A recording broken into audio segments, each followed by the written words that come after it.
tuần kan siul tu te hi kan una upa kan then tak puyon yonatan khiang te ben Samuel le pu menashe chak chuak ben hidel te tharau choi sanan ni se chuanin kan una singa dam lo sara patchuau sara menashe bat sara bat khawa le sara namte tho bat sara te shirley fanai bat sara te le dam lo dang te an dam nan ni se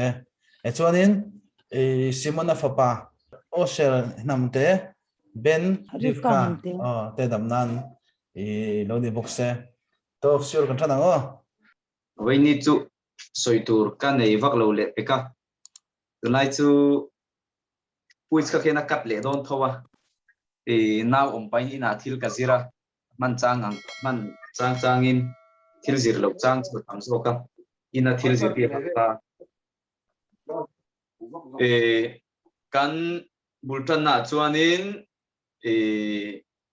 lalpa pathian ro rel pom lo chu thina ani chung chang a train han tran photila kan khia tangin parashat korokha le athurwal puite pawin Moshe Rabbeinu le Aaron ate Daudalin Israel fate shuaitu nina an chelakha an soisel saka mi zong kan thiam lim veka kan zawain kan in tuk tang vek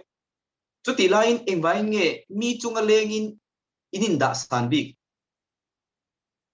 atheilo tin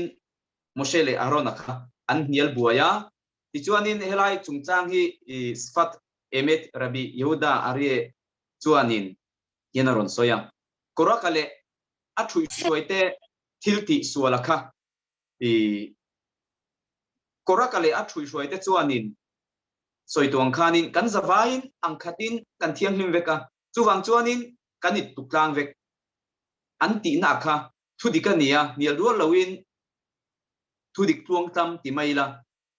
ania amai ro chu khatia mi kanin tuklan ta ka wangin kong eng kima mo phurna le kan thil ti tur a in chen veke tina ni lova chuwang chuanin mitinin ti tur tafkit duty kan nei thewa chu kan ti tur chu ati tur bi kan oma Moshe Rabbeinu pon ti tur na ya Aaron Cohen pon ti tur na ya tin chu tiang bokin tun lai khowela ke ni chuana te po hianin mi sang in rorel tu ram shuai tu prime minister te ni mo atu te po in ma ni chung kwa shuai tu pa oma nuin a shuai tu ni na zona ti tur na ya mi sing chu angkhat chu kan nia amai ro chu ti tur san kan nei ani chu tiang angani lain korakh a ero khachuanin ti sathil le tharau thila kongeng kima kanin angvek ti kha angai dan kha ani tu humaya khir dan danga chuanin korakha khachuanin eng thil nge thil dik ni thosi kha engya sualna anina athil khira khachu he khovel chunglam thil kharau thil lam pangzo na khir dan kha adik fam kim theyanga amai ro chu he khovela om kan la ni mi o wangin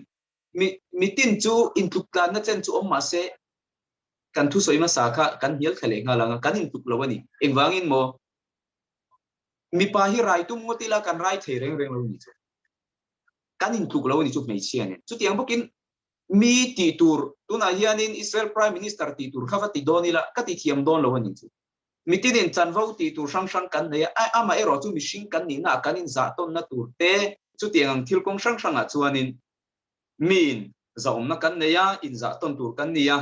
lalpa pathianina min ti thiang hlima wang chawin nam thiang hlim kan nia lalpa pathianina min zirtir le min kai shwaina anga kan kal chawin kan thiang hlima tin chungchuan na kan neya tin kan kharau din mun po ya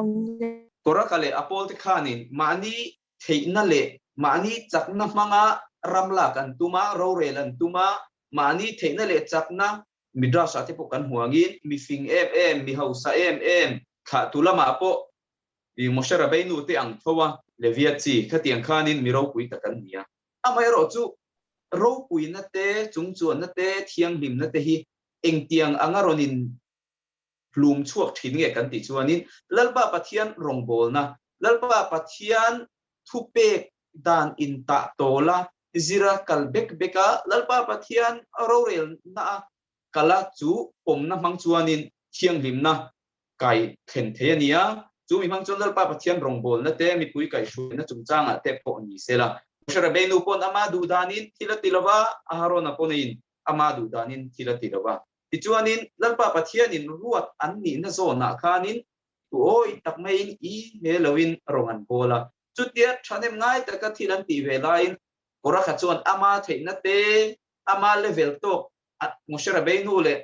arona te level ni ve ang maya ai ngaya ama chu mushara benu chu mi chung lalpa pathian ina athan bi kan nia nil nei na le gai do na po ni sel chung taka nia chuti ambokin arona po rim na siam mi i ania chu ania wang chuanin lalpa pathian point ko hen turin arwat tok maya lalpa pathian in arwat na ngang khan an tia ti lo tur ti chu ti lo tur mi puite an zir tiran shila amar chu koraka ve thumero chuanin moshara beinu le aharona kha aron do dal mai nevin an mani din tu an mani thu pe tu lalpa pathian kha enga ma ngai lewin aron do dalani ati theya chuanin ashemna tangpo khanin koraka thil ti akha thil sual takani ti kha asia thenga chutianga lalpa pathian rin zo lo na lalpa pathian thupek le dana tluk lu tok lo na be he tok lo na lalpa pathian thua be he tok lo na atang chuanin enge to pa asin so kan ti chuanin boral na kan sia tangin korakhat chu korak heta sheola ato shemhuna po anung chungin ta chuanin ataka tawong wong maya omzia chu lalpa pathian rorel na pom lo mi lalpa pathian rorel na mani chan to ka lung oilo mi chan puala lowa lim lom ve tuma mi chungchanga thil khenga ngai dan sang lo vanei te po thil ni the ni nga chung song song te po chuani enge ka chan pual enge lalpa pathian ina ka chunga rorel na aneya malsom na ka dona ka chunga thil kheng hi enge ni ngai tia in chu chian na kha atok nei lain mi chungchanga thuk takin ngai to nan va senga ka ti ve thei om mai a chan go hi i ka chang ve thei om mai amo chang ve thei chi lo po lo ni la soi nom na ang chi te po mi sing nam chungin thil kheng pe nya chung zong zong te chu thil ti salo lo ania lalpa pathianin ami selfa te kai shoi turin ani mo kongen kima ruat anaya mi pui kai shoi tuin ruat mi anaya chung mi te lo do dala i soi noma adik lo lai lo pora til sang ma lo la ka kha mi puite fui pura khati hanti le ngal pe kha chu til suana lian takani thaya kan sa prasat kora kina min zirtir angin ilalpa pathian dodalna ani lalpa pathian rorel soisela hanti chia mayang chia kha lalpa pathian dodalna lian takania atop achone nge shin so kan ti chuanin thi na aron khen mai thina ni tuang chuan lalpa pathian rorel dan muthiama shethiam turin lalpa pathian hena kan tung traya fin na po kan ti la ngai ani